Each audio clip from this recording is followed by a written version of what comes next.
You know what's funny about what just happened out there? A good friend of mine who's visiting the studios here, he just walked through and he was looking at stuff, and somebody mentioned Elle Duncan. And he doesn't really know about sports, follow sports, isn't aware of what we'd be doing around here. And when the name Elle Duncan was said, he said, the girl dad? Like, didn't have a reference point for anything else, but knows her as a connecting human moment somewhere between when the helicopter fell out of the sky and Kobe Bryant died, and we all learned what a wonderful girl dad he was. Elle Duncan is associated with that in a way I want to get to with her, as Tyrese Halliburton is saying. He's being quoted as saying, that he wanted to walk onto the free throw line and walk off the court the way Kobe did, but that his body wouldn't let him. And then he's like, how the hell did Kobe shoot free throws after that? Like, how did he get up off the ground and actually do that? That's the stuff that immortals do. Elle, thank you for joining us. It's always nice when you do join us. But as that moment resonated, the story I just told, that's pretty normal for you, correct? Somewhere in your entire career, being meaningful and moving to people, you connected with people there in a way that's hugely enduring, correct? Yeah, it's interesting too because sometimes people, like, if someone does know me from sports, like they'll come up and they'll be talking to me about sports, and then I'll hear them say to the person next to them who's like, "Who the hell is this?" They'll be like, "The girl dad girl," and they'll be like, "Oh," as a connection point. Even after it happened, like I'd go to the grocery store and it would be like moms that would come up to me that are like, "I don't really know you from sports at all, but my husband shared this clip of you about girl dad." There's certainly worse things to be known for, and so it's definitely one of those. It's wild to me, Dan, to see even all of these years later. I mean, I shared that story in 2020, and every time someone has a baby, it's a girl dad. Every time someone like has to apologize, it's, I'm a girl dad. It's just interesting how it's really taken on a life of its own, and it endures. What do you remember, though, about all of it? Like the moment and having any idea of where it is that you were speaking on behalf of people. You've got no idea when you're doing that. Oh, here's a way for me to connect with humanity. At all. I was just sharing a story with one of our producers at ESPN about the time I met Kobe because he had just died and I was doing Sports Center that day, and he was like, "You should tell that story." I was like, "I don't know Kobe." We're watching like Tracy McGrady like open his heart up, and he's visibly upset. We're watching all these people that really knew Kobe. So I felt like maybe it was, sometimes when people die, you insert yourself into the conversation. I remember. And so I just felt like maybe it wasn't appropriate. And he was like, "No, I just think it humanizes him in a way that has nothing to do with sports." And we're hearing a lot about his sports impact, but like this is a really cool moment that you had with them. And honestly, at the time when I talked with him about it, it stood out to me because, if Kobe wasn't on your team, like if you're not a Lakers fan, like you sports hated Kobe. He would always hurt your teams, and it was like devastating. And I left that conversation with him and I called my mom and I was like, "I think I really like Kobe Bryant." She was like, "What?" I was like, "I think I really like him. He's like a great dude. And we just had this great connection." So then when it happened, I went to bed that night because I did the 6 p.m. Sports Center, but I had to do the 7 a.m. Sports Center the next day. So I went to bed at like 10 p.m. and I woke up and I had 250 text messages. And the first thing I thought, because y'all know my mouth, I was like, "Oh, what did I do? Like, what did I say? Oh no, I'm in trouble." And then I just started seeing these people that were like, "Do you understand what girl dad is becoming? And do you understand like what's happening?" And obviously it just kind of took off from there. But it was all very surreal because it was just such a devastating time. But I think it helped people compartmentalize and feel like they had a connection point to Kobe. Like they could never understand what it would be like to be Kobe Bryant, but they could understand what it was like to have such a love for your daughters. More or less text messages after the Cancun joke. I definitely had less text messages. My thing with the Cancun joke is I feel like whenever I say something, it's like sometimes like a reintroduction for some people who clearly don't know me or my work over the last 10 years. I'm like, "Bro, I said on air one time that if you celebrate too early, it's called premature ejaculation." Like I can't actually imagine that this is worse than that. Like, I feel like I constantly have to remind people I have been saying things like this for the 10 years that I've been at ESPN. So I thought it was silly. I thought it was funny. Some people disagree. Some people definitely agree. But, it is what it is. Like, yes, girls say crude jokes too. The funny part to me, y'all, has been like the people who are like, what am I supposed to say to my children? I'm like, well, if you have to talk to your children about the fact that D is a slang word for a penis, then I hope that I was able to help you have that conversation with your child that's old enough to watch basketball. schmeckle. Because, like, my 4-year-old knows what a penis is. So, Schmeckle? yeah. Ding dong. I mean, it's D. It's so silly to me. Like, it's so, the idea that like this is, groundbreaking or somehow like completely inappropriate in the landscape that we live in right now is just wild to me. I was a little blown, to be real. I think that when we're in an age where Obama is being accused of treason, an age of stupidity, accused of treason to cover everything that he's covering up, it does actually make sense that people would be outraged and up in arms that you would make a dick joke. Yeah. Yes. Yeah, it makes total sense to me. I personally think it's a double standard. But it is what it is. I also think that there is a disingenuous faction of the media who look for any reason to get me fired or any reason to like rage bait. Like they just wait. And I think those are the people that had probably the strongest reaction. Well, I was surprised. Excuse me. I'm sorry to interrupt you. Yeah. I was surprised the other day that, and look, this has been happening to me for a while too. But when I'm like, the Shane Gillis monologue, yeah, I know everyone liked it, but hey, girl, like that's not the nicest thing you can do to gay people. Am I wildly offended? No, but whatever. Like I get yanked into the stream, and now it becomes the argument that it becomes Le Batard criticizes ESPYs when I'm like, this is what we're doing now. Like I'm just, yeah, it can be funny, and he's funny. He's obviously funny, but like it's not. I mean, Karl Anthony Towns, you don't need to do that to him or gay people. Yeah, as soon as you say like a joke, I felt, more of the outrage in my space was around the Caitlin Clark joke. I felt like it was a joke that didn't land. I felt like his first joke was really funny about they both nail threes.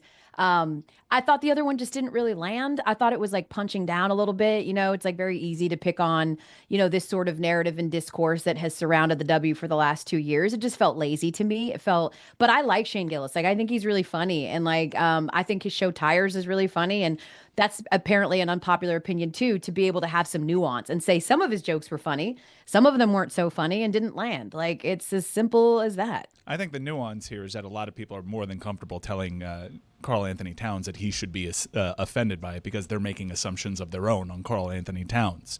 I think Shane Gillis is seizing on something that is a popular meme across the internet about how Karl Anthony Towns speaks. And yes. For people to come out on behalf of Karl Anthony Towns and say that's lazy, well, I say, here's a mirror. Yeah.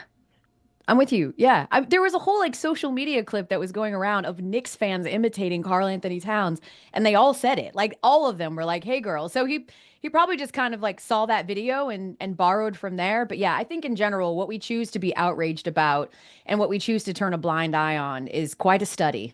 Well, tell us, because you live in this world now. You have become an avatar and politicized. You are very strong. You've been very strong for a long time. And you're now doing Vibe Check, which is, I'm going to say, unlike anything in the history of ESPN and maybe Disney. Do I have that wrong? Yeah, no, it's the first women-led sports show. I mean, it's the first sports show on Disney Plus. We have SC Plus that joined a while ago, and now it's us. I think it is a really cool opportunity to show. We've got, and this, Dan, like we have a lot of really talented women that work at ESPN that do a great job at their role, but also role specific, don't necessarily get to stretch as many muscles or sew as many tools as they have. So this just gives us an opportunity to talk and expound. This idea, though, that it was going to be, one of the things that we all were very clear on from the beginning was like, it's going to skew female because the perspectives are coming from women, but like, we're going to talk about all sports. Like, it's not going to just be, we're going to be more of a home for women's sports because that home doesn't exist currently right now. But we're also going to like, we talked to Mina Kimes yesterday, right? Like she, in my mind, gender aside, is like the brightest mind in all of football. Like I want to talk to her about football all the time. It doesn't really matter.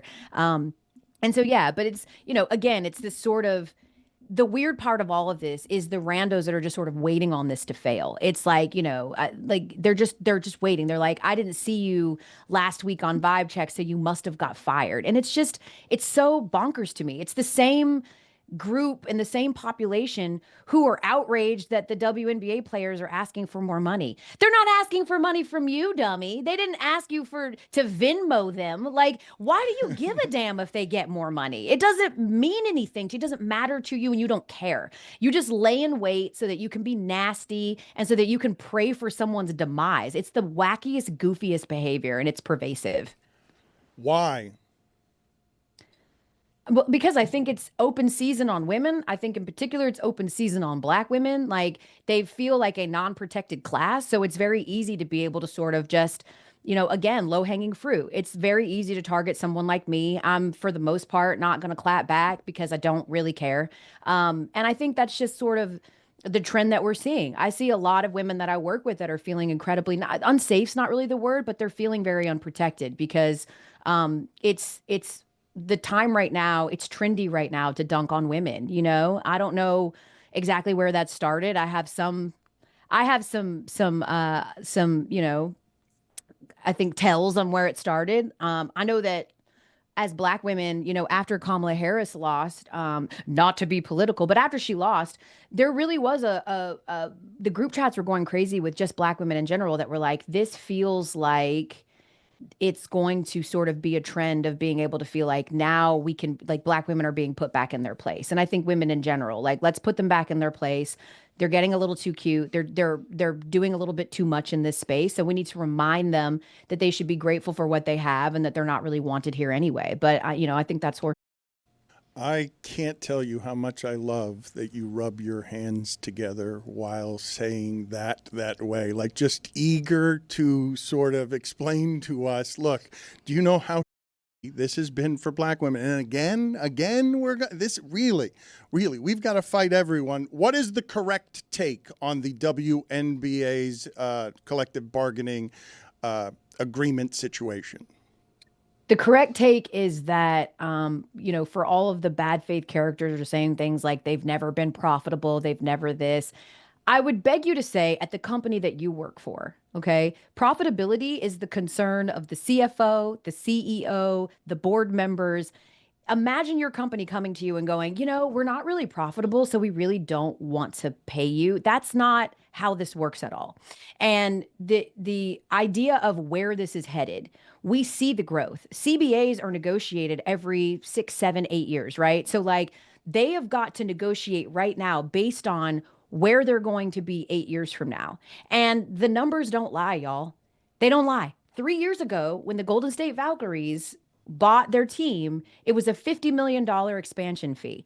3 years later, that fee went up to $250 million that 3 teams paid for to expand in the W, and that number is only going to grow. So you're talking about outlooking and forecasting where this league is going to be. And the idea that you don't think that these women should be paid more money is absolutely bananas to me. Again, it doesn't impact you. It doesn't affect you. People keep comparing them to the NBA. They have a 50-year head start. Y'all stop it. They're not asking for NBA money. They're not asking for 30, 40, $50 million a year. They're asking for money commensurate to where their forecasts are going to be 8 years from now, period. And so in my mind, the correct answer here is pay these women what they're worth.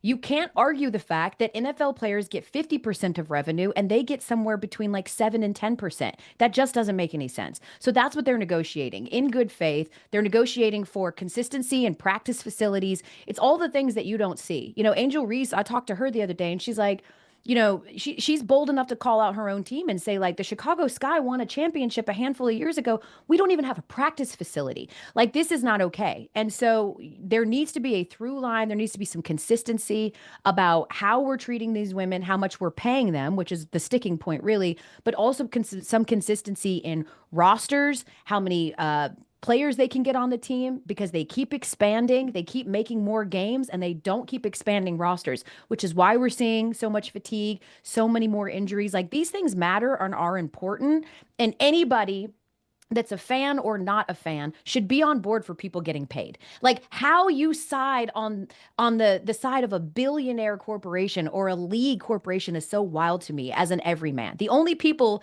that should feel like these women shouldn't get paid is the league, because it's in their best interest to try to keep them, making as less money as possible so that their profit margins are larger. It just doesn't make sense. I really need to turn the temperature down around here because she's screaming at me. She yelled something about bull. She's out of control again. Horse. Horse. Like, I really need to settle it down. Jeremy, can you give me a game show of some sort that helps me settle her down because she's out of control. She's cursing on air. She's going to get in trouble with the network. Wow. It's time for another edition of Elle Yes or Elle No. I get it. Elle Duncan, it is okay to take your first date to Pizza Hut. Elle Yes or Elle No.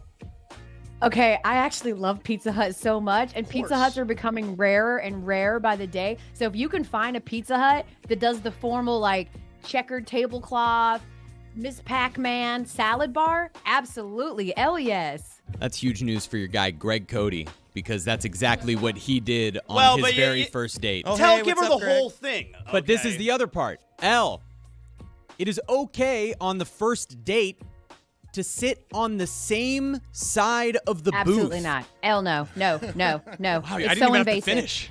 It's so invasive. No. I had someone do that to me. I was so thrown off. It's very Creepy. very invasive. I just no. Like, you're being a little presumptuous too that I want to sit next to you. I don't even know you. Like, it's no. Nope. Elle did you yes do it? or Elle no? No, Greg no, Cody. that was Greg Cody. Greg did On it, the yes. first date, Greg Greg did Cody it. took his wife Me. to Pizza Hut. Nope. Yes. And sat next to Erlene, and they got married, but he thought he was being romantic, and she thought he was being creepy. Yes, that's creepy. I'm glad it all worked out for you in the long run, but Well, it sitting didn't. next to someone It on a first didn't. date's wild behavior. It created me. Yes, so. that's not it working out. Yeah. Gross. It's an Greg. insult. It's an insult to tell someone they have a soda drinker's body. I mean, come on. Come on. Out of frame. Come on. What are you laughing at? What are you laughing at? Oh, who said that? Oh. Hell yes, that's so horrible. That's That's, right. awful. A mean person said it. Very mean. Give me an athlete who looks like they've got a soda drinker's body when I just ask you to conjure any athlete that you have to choose from who has a soda or celebrity. Just who do you think of when you think of soda drinker's body? What body type are you looking at? Like Jelly Roll. I mean, I know he's done a great job losing a lot of weight, but I would say he still looks like he takes down a gallon of Coke a day. I don't like Tony, that. argue No, I don't with like her. that. He's got nice Argue. teeth. The issue is that's two going on on the there? other side. Like, we need somebody more in the middle, right? Like, I said George Niang. Now, that's a soda drinker's body. Somebody who, professional athlete. Yeah, we had but Kevin also, Youkilis. Like Pat- skinny fat. Patrick Mahomes. There you Nice. go. Soda drinker. He definitely looks like a Mountain Dew guy. Like, he's just like, yeah. And then he does the thing where he's like, but it's Diet Mountain Dew, which is somehow better in their mind. My brother, you said skinny fat. My brother always used the phrase fit fat. And he always would he would celebrate in the streets watching somebody. But these people were deeply unhealthy. Like, they were living a lifestyle that was good enough to make them fit, but everything else they were doing was wrong. Yeah. Yes. I used to work at a restaurant, and I worked at a wing place, and like, just to see the orders, they'd be like, I want cheesesteaks, I want chicken fingers, I want wings, I want fries, and I'll have a Diet Coke, please. And it has to be diet. It would just be so wild to me. They've convinced themselves that the couple grams of sugar that they're saving is just going to have nothing to do with all the other crap they're eating. Chris, bring down the bed for a second. I got another one I want to do with you. Give me Oh, one is this a second here. serious one? Yeah, this is a real one. Oh. Elle yes or Elle no. It is okay to pronounce this name this way. Is Nika Ogumake. What? Is Nika Ogumake. Now that's supposed to be Neko Gumuke. Is Nika Ogumake. Is Nika Ogumake. Nika Ogumake? Is Nika Ogumake. Okay. First of all, her name is actually Namkati, but yes, she goes affectionately by Neka. That's wild. Because my thing is, like, I've definitely had some names that have tripped me up. Like, they just throw them at you last minute. You got to do a highlight, and you're like, I don't know that much about the third circuit of cricket, so I don't know this person's name, and I apologize. But Neko Ogwumike is like a former MVP and the president of the Players Association and like Stanford's Hall of Fame Is and a Nika champion. So I don't know how you Ogwumike. don't know her name. That's crazy. Is Nika Ogwumake. Thank you, David Sampson. We don't dare play any of David Sampson's Spanish for her, right? How good is your Spanish? Elle, good seeing you. Thank you, as always, for making time for us. Sports Center host of ESPN's Vibe Check. Vibe Check is every Monday, Wednesday, and Friday, 5 p.m. Eastern, exclusively on Disney+. You can't be on enough, Elle. Thank you for being on with us. Thank you. Bye, Greg. Oh, hey, what's up, Greg? Chris Cody has not let go of that yet. He is still mad at her because she called him Greg. Jeremy's pitch clock is coming up. Have you enjoyed that, Zaslow? Have you been consuming a lot of pitch clock? Can I tell you something? I don't know, maybe like a month ago. And I decided to watch Pitch Clock.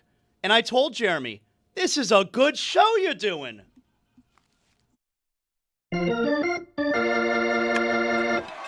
Welcome to the Pitch Clock. Here's the pitch. A two-part baseball segment combining a nostalgic baseball trivia game and an interview with an expert. This is the Pitch Clock.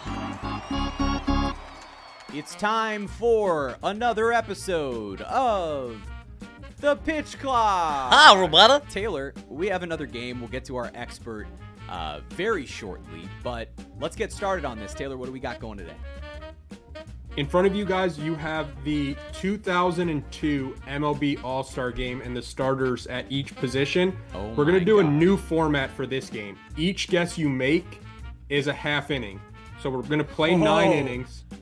Chris is going to be the home team. Jeremy is the road team. The highest total after the 9 innings is the winner. So Jeremy, this is considered the top of the first inning. Your guess. Behind the dish in the National League, Mike Piazza. 1 point. That is correct. National League first base, Rockies, Todd Helton. Yep. 1-1 after 1 inning. Nobody guesses Todd Helton more in these games than me. Yeah, for real. Playing right field in the National League for the San Francisco Giants, Barry Bonds. Wow, see, that's smart of you to realize that. Good outfield, even though he was a left fielder.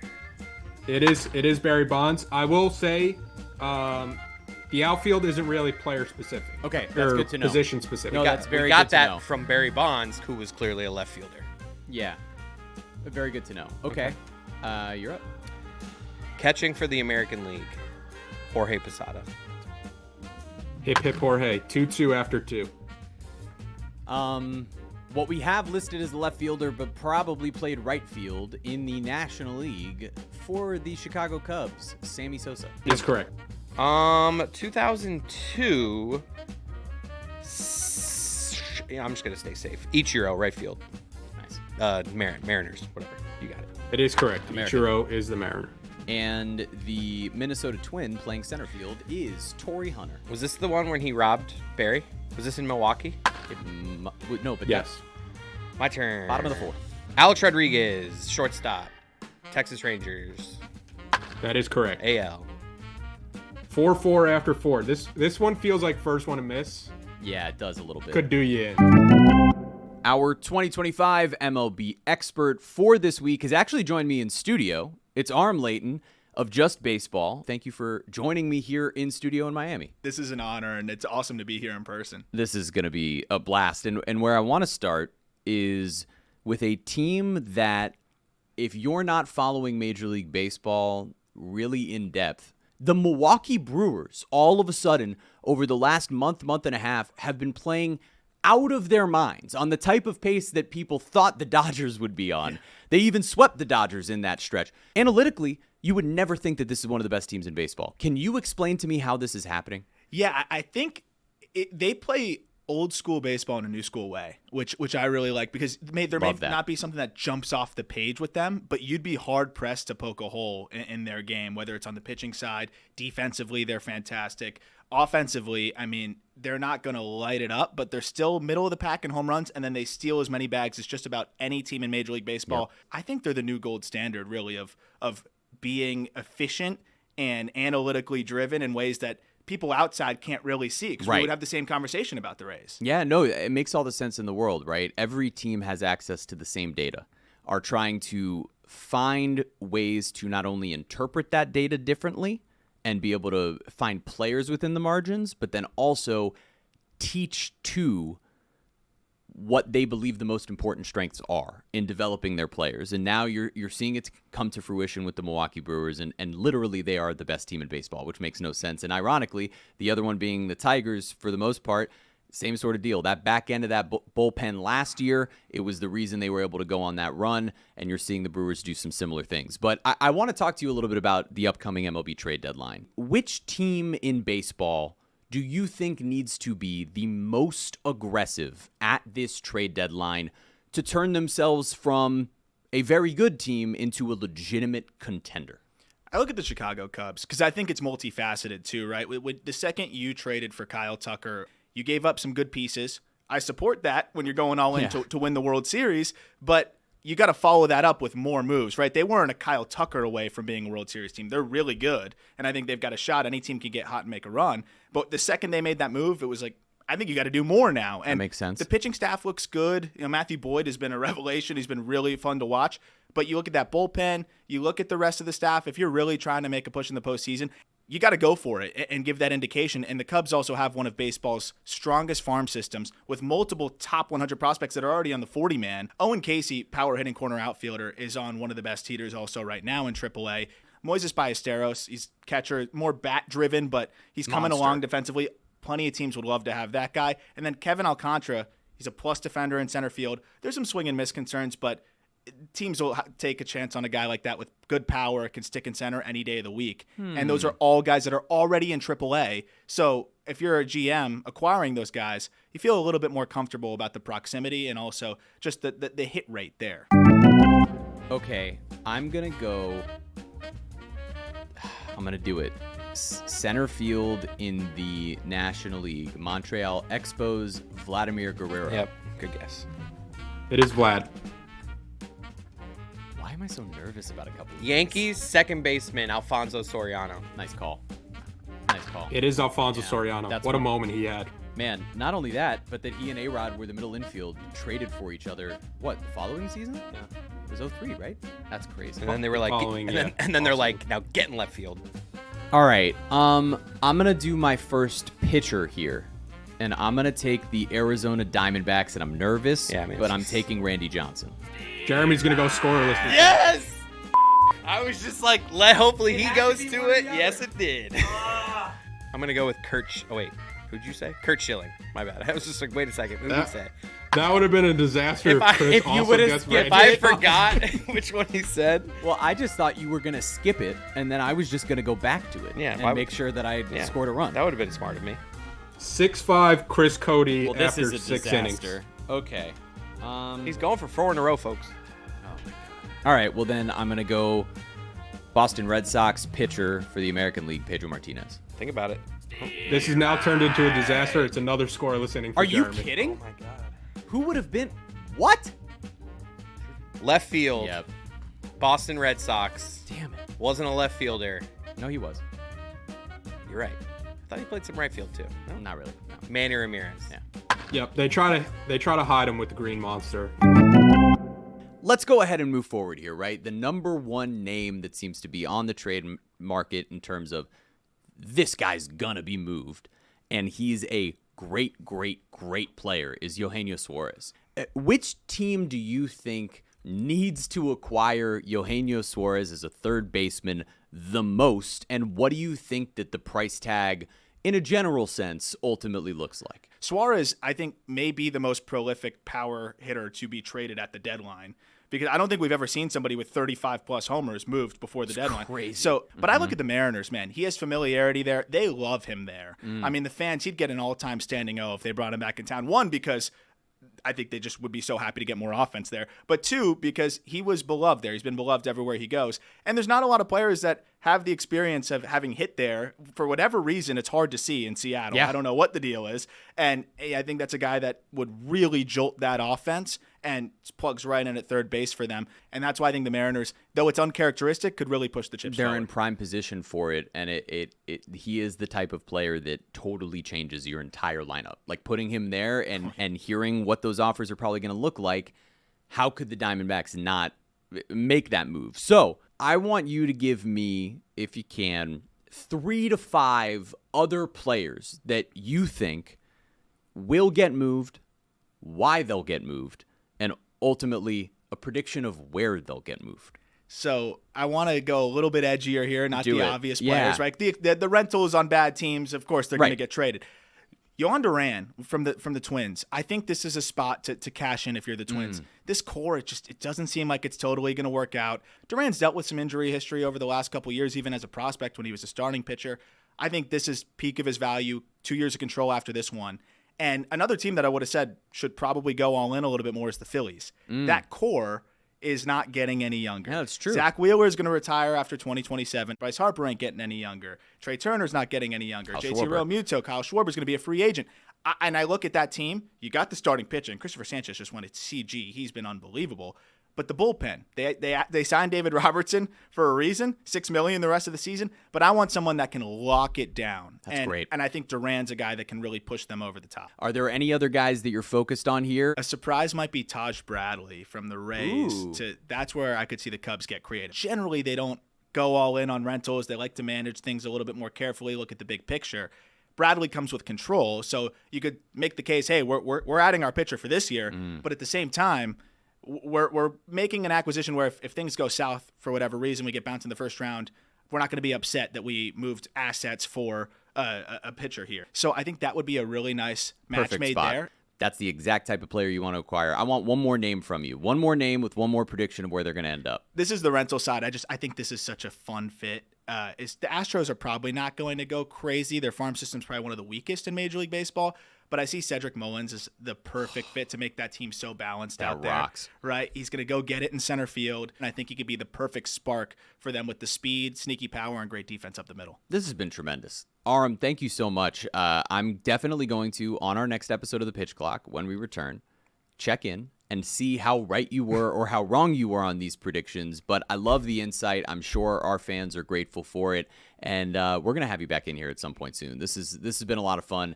Thank you. Hey, everyone, go check out Just Baseball. What he and Jack do over there is tremendous. And, Ethan's a part of it. Kind of, whatever. We love you, Ethan. Back to our game with Chris. This is a disaster. So I'm gonna take one of those Phillies. Yeah. Scott Rowland. Yeah, it has to be.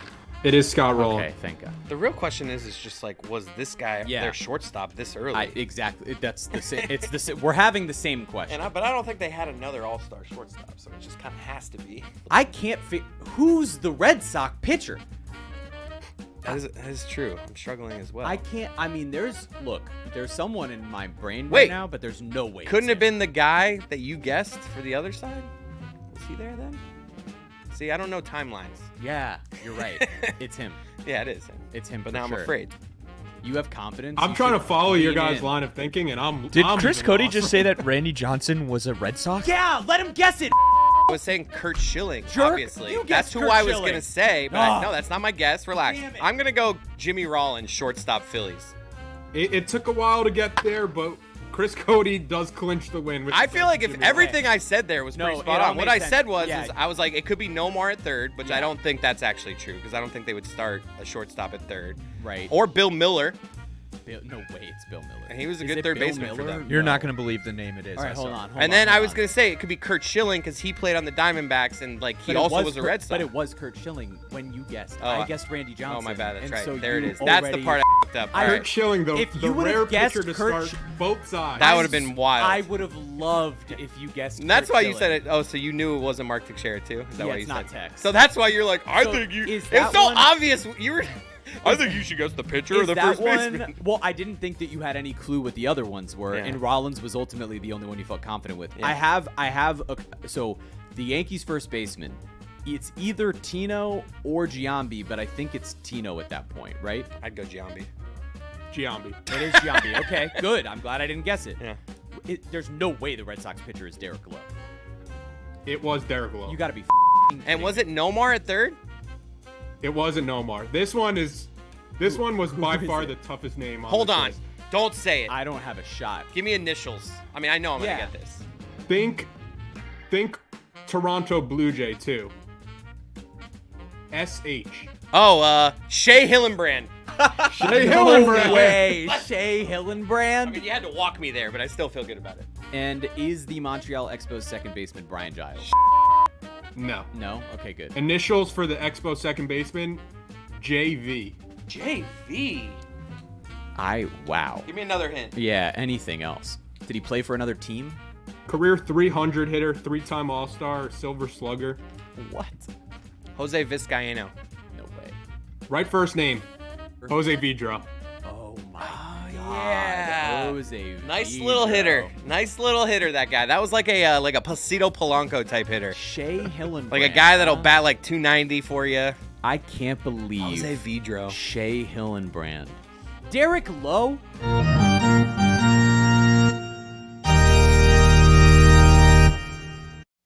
Look, every crew's got roles. On a team, on a group text, at a watch party. You've got the stat nerd, the vibes guy, the one who thinks they're the coach, and then there's the real MVP, the person that brings the cooler.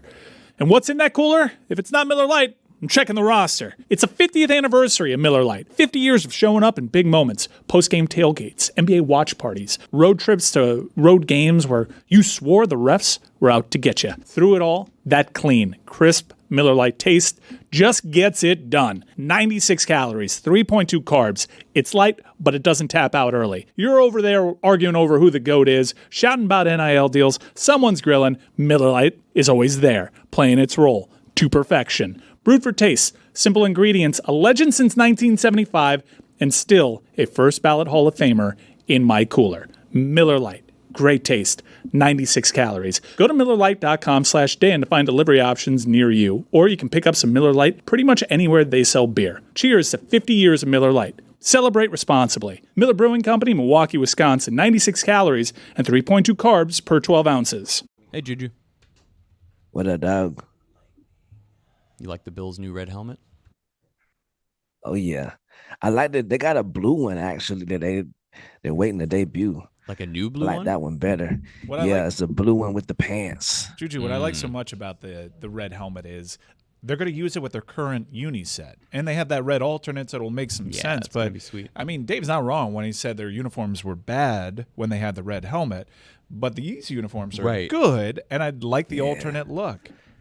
Yeah, that white helmet gets a little stale. Just like, come on, guys, what are we doing? It's 2025. Yeah, I mean, initially I was against all these teams having alternate helmets because that is what is so identifiable with this sport. I liked having consistent looks, but once you open the Pandora's box, like, let's get all these additional looks out there so some of these uniforms can make sense. When college football does that a lot, like basically every team has at least 3 different helmets or 3 different colors of the same helmet. It makes the sport more entertaining to watch because you have all sorts of different cool uniform combos. I could talk uniforms with Dave literally until my life's end. I have a direct message chain with multiple people from UCF where we were just predicting what the uniform sets for each game are going to be next year, and it was the best day of my life. What a terrible group chat. Oh, it's called Drip U. It's incredible. Boring. Juju, what were the reactions of our football Americans to Dave Dameshek's maiden voyage here with Meadowlark before we debut his show? Because I thought he was very funny. Yeah, he was hilarious. I didn't know he was that funny. From the right side, I don't know if you guys could see it. He looks a little bit like Pablo Pascal, You know Pedro what? Pascal. Zaslow said the same thing, and I'm like, Zaslow, why didn't you tell him this? It's like the greatest compliment you can give a person right now physically. A man, a man. There's no greater compliment. So can we turn Dameshek? Can we turn him into beefcake? Can we turn him into It's just soda drinker's body, Dan. Don't sex start. into sex symbol like that? He didn't stand up. You know why? You know, if the light catches him just right on the Zoom, he looks like the sexiest man in America.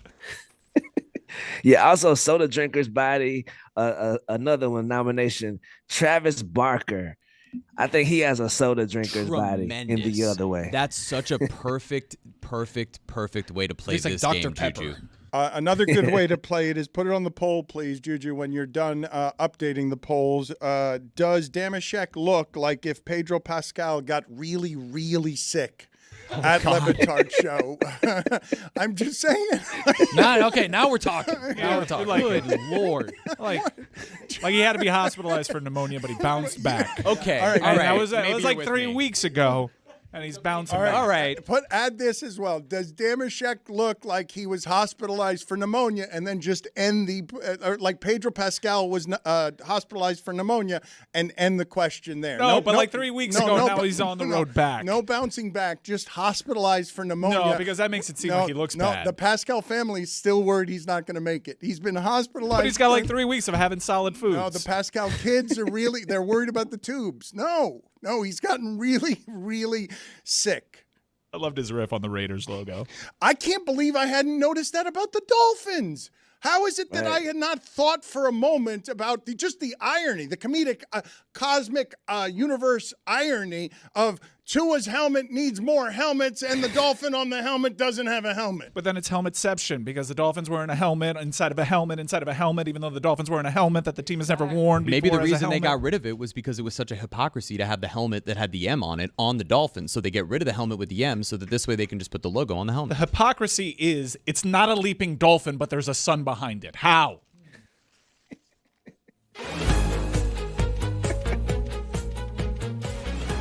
We are back. Yes. Chris, take it away. Thursday Thunder presented by DraftKings. DraftKings, the crown is yours. Did you win one? Did you win one?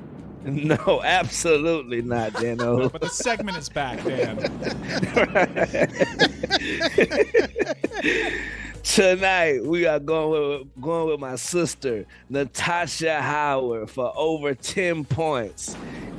Caitlin Clark is still out, and the Indiana Fever need pieces to step up, and she is one of the biggest pieces over there in Indiana. Moving on. We're going with Aaliyah Boston for over 7.5 rebounds tonight. She's going up against Asia Wilson, South Carolina versus South Carolina. So she's going to get in that paint and get on them boards tonight. Last leg in the same game, we're going with Nalissa Smith for over 6 points. Her ex-team, the Indiana Fever, coming into town. She's going to want to shut them down. Lock it in. People, this is what I'm telling you, and I will continue to tell you this. Juju cares way too deeply about these things that he is telling you to do, and they are most often right. They are 2/3 of the time right. We need them to be 100% right, and they're almost always 2/3 of the way right. So I recommend to you, if you're not a parlay person, bet them individually, and Juju will have won you a great deal of money by now. You just don't get it, do you? I'm just saying. You just don't get it. I feel like it's a parlay, and we're gonna hit it. All right. You don't get it. You can also bet them individually, though. You can. It's a parlay. Let's play the sound I referenced 4 hours ago and never got to of Jeff Teague accusing LeBron James of using steroids. And What do you say? He's since walked that back slightly. Which Bron was better? Miami Heat Bron. Miami Heat Bron. Miami Heat. I'm going this Cavs Bron because this Cavs Bron had a 3. Man, y'all crazy. That might be Heat the best Bron Bron we ever was, seen. I ain't gonna lie. He was on steroids, bro. He had to sit out. He was on steroids for real. Now, give me like legit was on steroids, bro. Allegedly, but like he had to sit out. But y'all remember when they told him like they there goes the Clutch Sports allegations. Y'all remember that though? No. When they was like he got everybody. They started testing for HGH, and they was like, yo, and he had to sit out. Like he said his back was hurt, and he sat out for like 3 weeks, and he came back skinny. This is just I was in the league. I remember. We got to interrupt this real quick. Shocking breaking news, and this is going to be a complicated one. I hate that I'm delivering this news to you, but hit it. Well, I guess we shouldn't. No, you know what? That's in poor taste. Hulk Hogan has died at the age of 71. Oh. There were really concerning reports. Bubba the Love Sponge, complicated relationship there. His show was reporting on his health, the fact that he hadn't been speaking in several weeks. Hulk Hogan is now dead, according to TMZ, at the age of 71. Cardiac arrest, according to TMZ.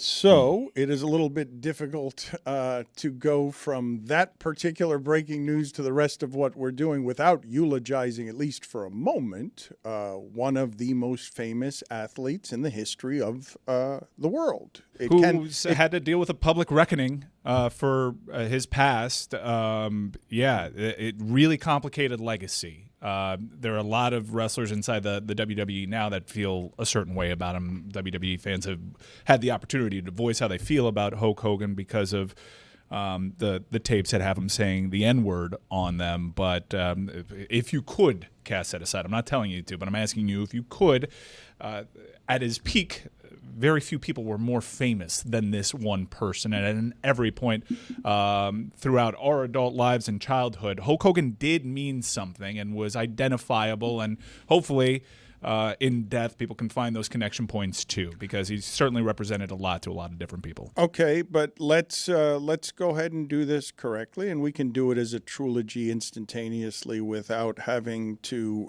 varnish it up in the way that people do when folks die. When you say the complicated legacy of Hulk Hogan, it includes being involved in the middle of a sex scandal alleged betrayal with Bubba the Love Sponge, that also includes the use of the N-word, that also includes Gawker bankrupting, Bankrolled by Peter Thiel. Yeah, Deadspin. It really chronicles in the ushering of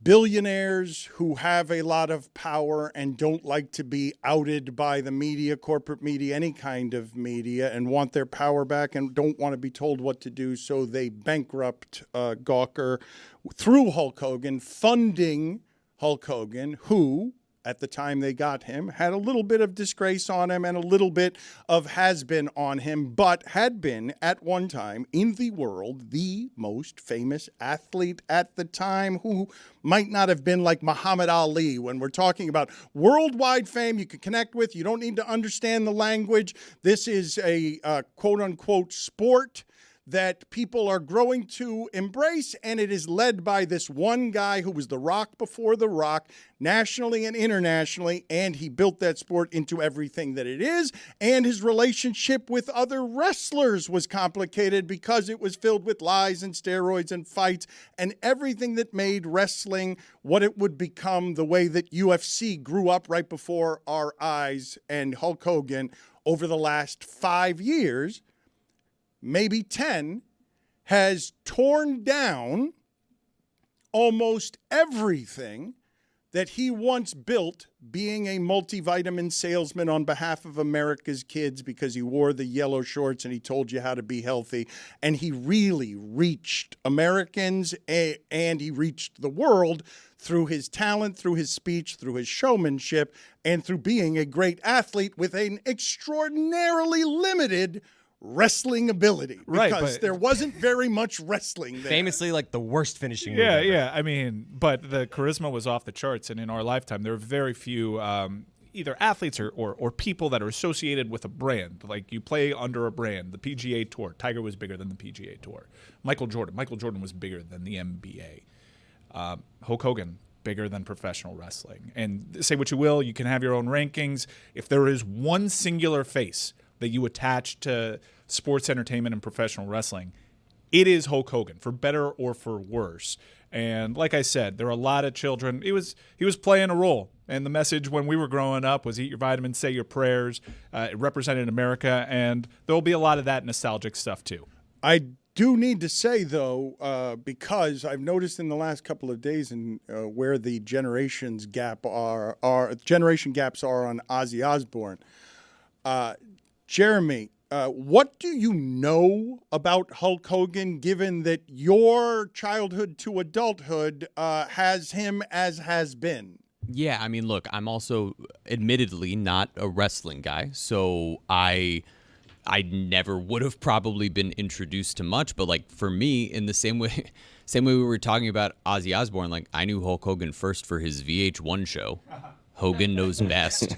You knew him as a sitcom dad. Yeah, and, wasn't a huge fan of that one and the character that was there as much as I was with Ozzy Osbourne, who was, like, tremendous. And then all I've known of him is when I was, 20 years old?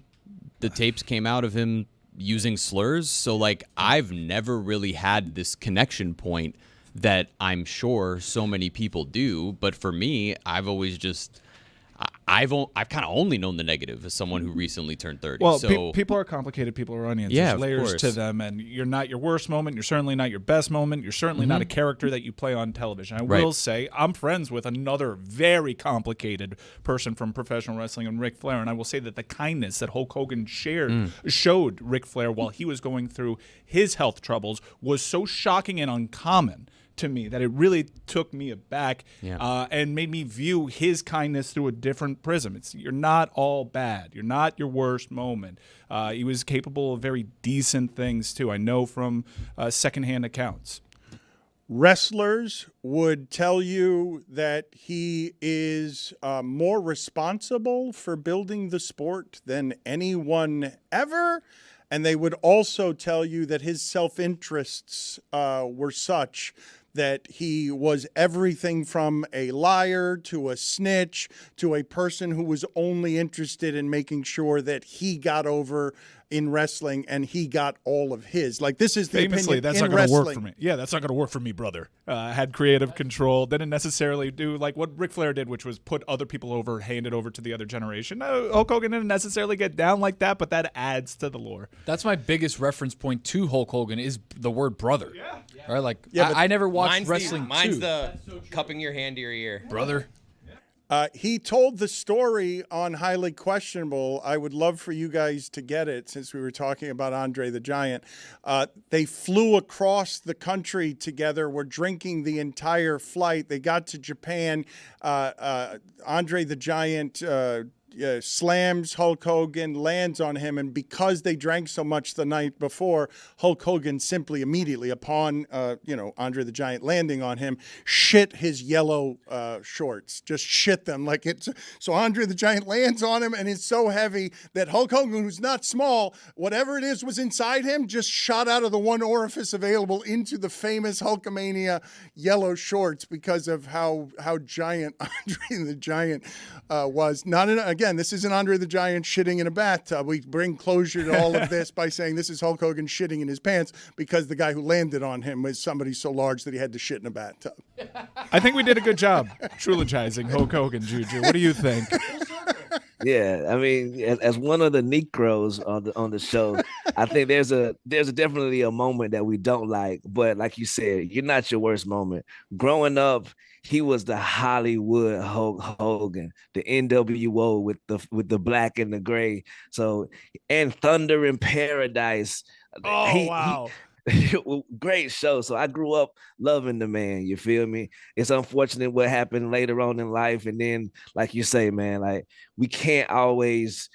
I'm not gonna worst moment him out right now. You feel me? I'm just gonna salute the man's life and his legacy.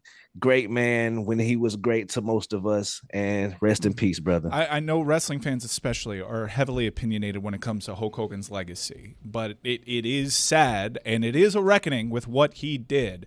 At his last moment in front of a WWE audience, he got booed out of a building. Not quite Ozzy's ending. No, not quite Ozzy's ending. That's for damn sure.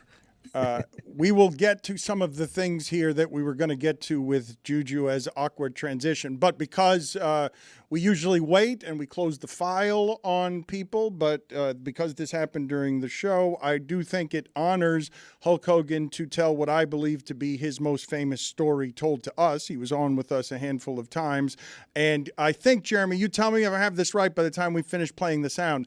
I think Pablo Torre Finds Out took the fun out of this story by saying that this story's not actually true, but I want to tell it anyway. And it kind of fits as Hulk Hogan's legacy ends. Just end it with a lie and his revisionist history. And we'll remember it fondly. The truth. Who needs the truth? He had a great famous story. liar. He's got a great story. Look, at the end, Hulk Hogan just had a story that was interesting.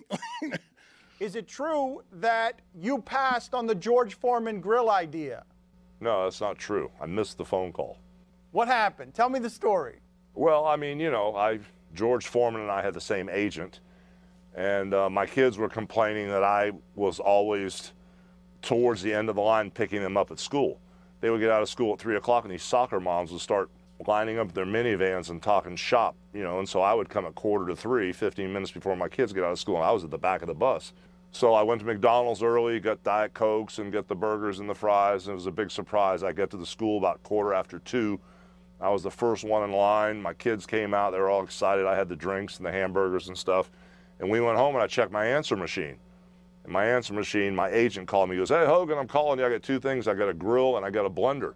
I got these 2 choices for you and George." So when I called him back, my agent says, "Well, I called you first, and I figured you'd take the grill, but you weren't home, so I called George, and he took the grill." So $450 million later, we've got the George Foreman grill in every size and color you can imagine. And I got the blender that you'd put 8 ounces of water, a scoop of protein, and a AA battery in it. It'd spin 3 times and fart and cut off. Great story. Unfortunately, Who cares if it's true or not, totally Dan? untrue. Who cares? Totally untrue. That's his per legacy. per the grill inventor and also his agent. It is or his lawyer. legacy. You can say that about him. Great story. Who cares if it's true?